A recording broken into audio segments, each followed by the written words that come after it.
Kailangan natin dito ng 2 talong, 3 itlog, 1 kamatis, at spring onion.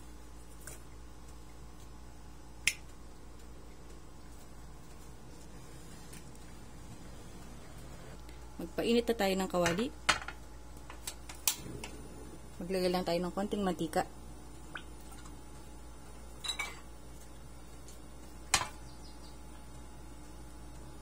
Kapag mainit na ang mantika, ilagay na natin ang nahiwa nating talong.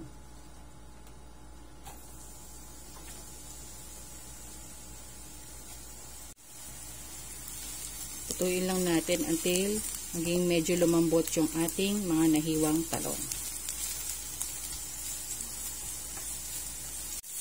Once malambot na ang ating mga talong, kagaya nito, hanguin na natin.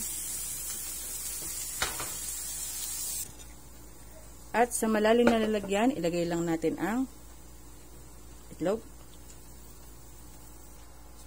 Patiin lang natin.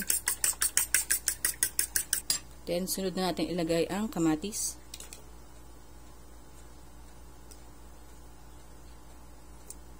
Spring onion.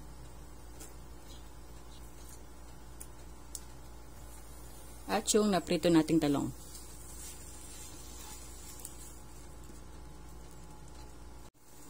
Haluin lang natin. Then, maglalagay lang tayo ng konting oyster sauce. Paminta. At konting asin. Then, haluin natin ulit. Once nahalo na natin mabuti, pwede na natin itong lutuin. Sa kawali, maglagay ulit tayo ng mantika. So lang natin yung kalan. Then, hayaan mo natin yung uminit. Once mainit na ang ating mantika, ilagay na natin yung ating mixture. Kalat lang natin.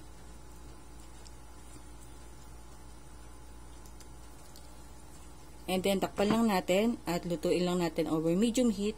Kapag luto na yung pinakailalim nito, pwede na natin siyang ibaliktad. Check lang natin kung luto na yung pinakailalim nito. Luto na, pwede na natin siyang ibaliktad. Ayan tayo ng plato. And then, dahan-dahan lang natin na ibaliktad kasi mainit. Natin sa kawali. Then, lutuin lang natin yung pinaka-ibabaw nito.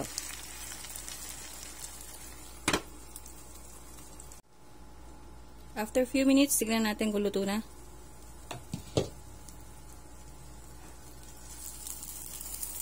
So, luto na. Pwede na natin i-transfer sa ating plato. And there you have it. Narito na ang ating pinadali at pinasarap na tortang talong. Serve natin yan with ketchup o kaya naman toyo at kalamansi. Enjoy! Tikman na natin.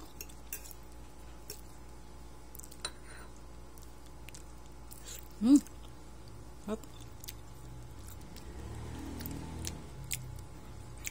Sarap.